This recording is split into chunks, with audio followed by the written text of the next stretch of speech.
Dear students, good morning, all of you. My name Ashok Kumar Sharma, GSS Rarang, district Kinnaur.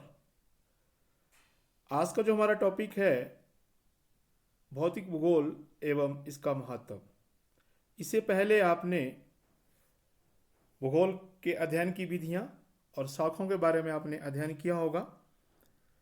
आज हम जो topic का अध्ययन करने वाले हैं वो है भौतिक भूगोल एवं इसका महत्व।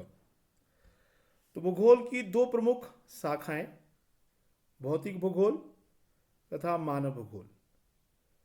तो भौतिक भूगोल अधिक महत्वपूर्ण है।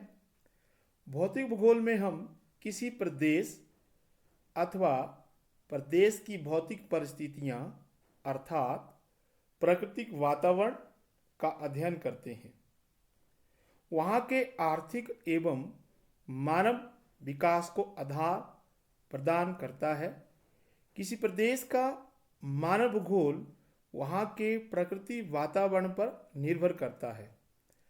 अतः प्रदेश के भूगोल का अध्ययन करने हेतु हमें सबसे पहले वहाँ के भौतिक वातावरण अर्थात भौतिक भूगोल का अध्ययन करना होगा। भौतिक भूगोल में हमें प्रकृति द्वारा प्रदान किए गए वातावरण का अध्ययन करते हैं, इसीलिए हमें इसे प्रायः प्राकृतिक भूगोल की संज्ञा भी दी जाती है। भौतिक वातावरण को प्रकृति वातावरण भी कहा जाता है। और प्रकृति वातावरण में दो मुख्य तत्व होते हैं, जैविक और भौतिक। आप इस स्लाइड में देख रहे हैं जैविक और भौतिक। अब जैविक और भौतिक में हम देख रहे हैं कि जैविक वातावरण से हमारा यहाँ पे अभिप्राय है पौधों और जीव जंतुओं से है, जो मानव की खाद्यान्न एवं अन्य आवश्यकताओं को पूर्ति करता है। और भौतिक वातावरण विभिन्न जीवन रूपों के अस्तित्व एवं विकास के लिए अनुकूल परिस्थितियां प्रदान करता है। तो इसीलिए हम जो हैं प्रकृति वातावरण के चार परिमंडल के बारे में आपने पहले भी सुन रखा होगा।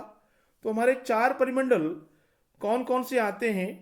नंबर एक, पहला परिमंडल हमारे पास जो आ जाता है वो है स्थल मंडल। ओके। दूसरा हमारे पास आ जाता है जल मंडल। ओके। और तीसरा वायुमंडल, जैव मंडल। ये हमारे चार जो हैं परिमंडल बन जाते हैं। और सबसे पहले हम देखेंगे स्थल मंडल के बारे में। तो स्थल मंडल के बारे में किसको स्थल मंडल कहा जाता है? जिस भाग पर हम रहते हैं, जिस पार्ट पे हम रहते हैं, पृथ्वी के शुष्क स्थल से गिरे भाग को स्थल मंडल कहते हैं। आप ऑलरेडी देख सकते हैं यहाँ पे कि इंग्लिश भाषा में इसको हम लिथोस्फीयर के नाम से जानते हैं। और भूगोल या फिर भूविज्ञान में इसको डिफाइन किया गया हुआ है कि किसी पथरीले ग्रह या फिर प्राकृतिक उपग्रह की जो ऊपरली जो परत होती है, पथरीली जो परत होती है, ये चट्टानों से निर्मित जो परत होती है, उसको हम स्थल मंडल के नाम से जानते हैं। जो हमारा स्थल मंडल है वो विभिन्न प्रकार के खनिजों और चट्टानों से मिलकर बना हुआ है। स्थल मंडल विभिन्न प्रकार के खनिजों के साथ साथ खनिज ईंधनों से भी बना हुआ है, जैसे कि कोयला हुआ या फिर खनिज तेल हुआ। ठीक है। और साथ में मृदा से भी बना हुआ है, जो कि पौधों के लिए उगने के लिए बहुत ही आवश्यक है। तो ये स्थल मंडल के बारे में हमारी जानकारी है। यहाँ पे आप देख सकते हैं स्थल मंडल का एक हल्का सा स्वरूप आपको दिखाया गया हुआ है। इसके बाद नेक्स्ट हमारे पास आता है जल मंडल।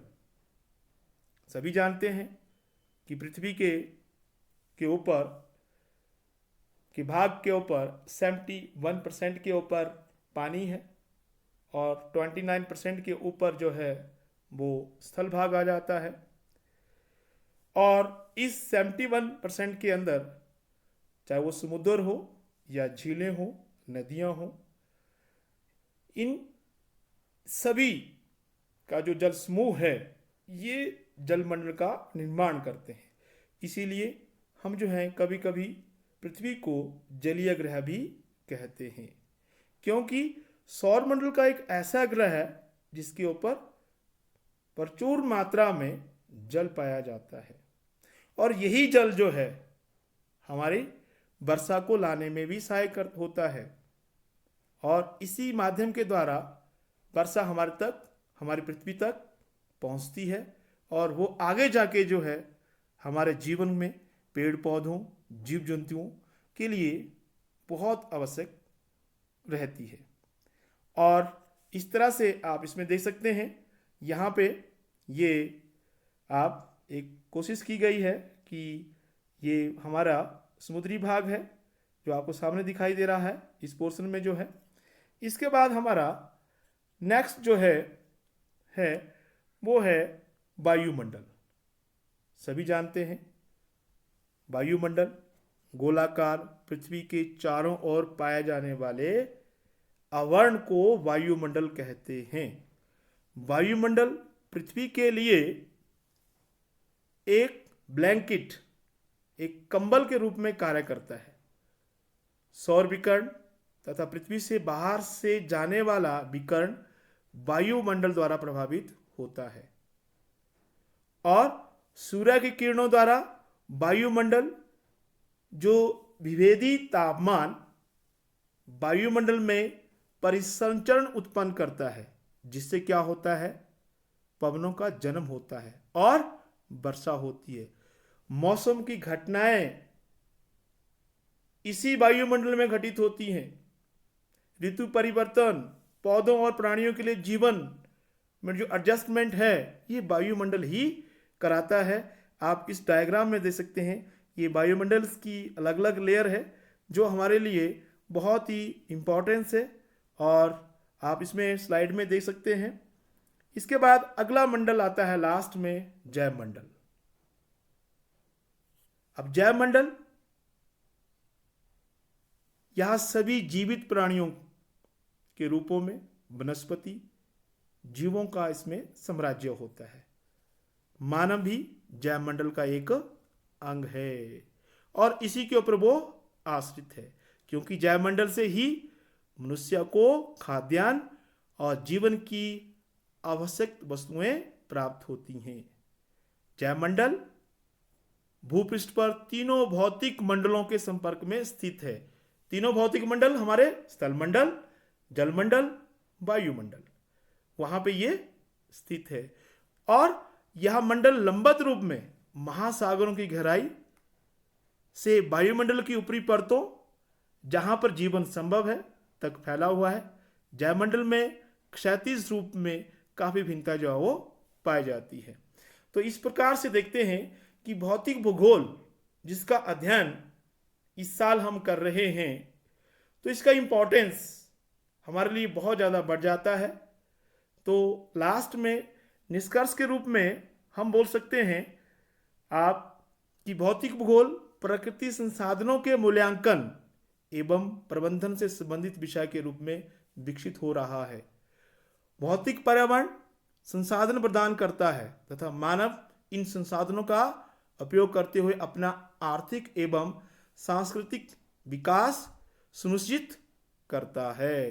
तकनीक की सहायता से संसाधनों के बढ़ते उपयोग ने विश्व में पारिस्थितिक असंतुलन